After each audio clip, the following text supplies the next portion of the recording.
एक किसान की कहानी। एक किसान था जिसके 2 बेटे थे।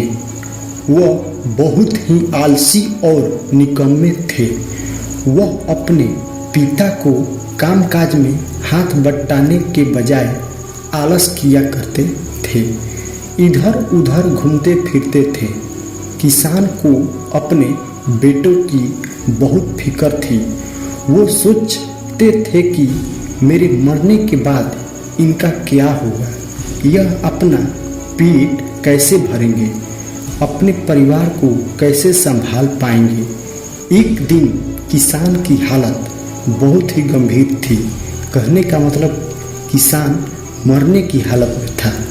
तभी किसान ने अपने दोनों बेटे को बुलाकर उनसे कहा कि हमारे खेत में एक खजाना गढ़ा हुआ है, लेकिन वह किस जगह है उसकी जानकारी मुझे भी नहीं है, लेकिन खोदने के बाद तुम्हें वो खजाना मिल जाएगा।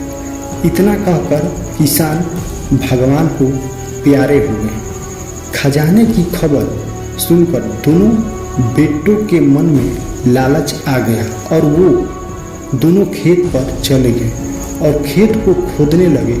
खजाने के लालच में कुछ ही दिन में पूरे खेत को खोदने के बाद वह घर जाकर बैठ गए और वह अपने पिता को कोसने लगे। इसी तरह कुछ महीने बीत गए और वर्षा ऋतु का आगमन हुआ। किसान के बेटे के पास पेट भरने के लिए सिर्फ एक ही जरिया था, वो है खेती। तब बाकी किसानों की तरह किसान के बेटे ने खेत में बीज बोने शुरू कर दिए। वर्षा का पानी पाकर वह बीज अंकुशित हुए और देखते ही देखते खेत लहराने लगे। ऐसा लग रहा था कि हवा के झोंके से लहरा रहा था। यह देखकर किसान के बेटे बहुत खुश हो गए।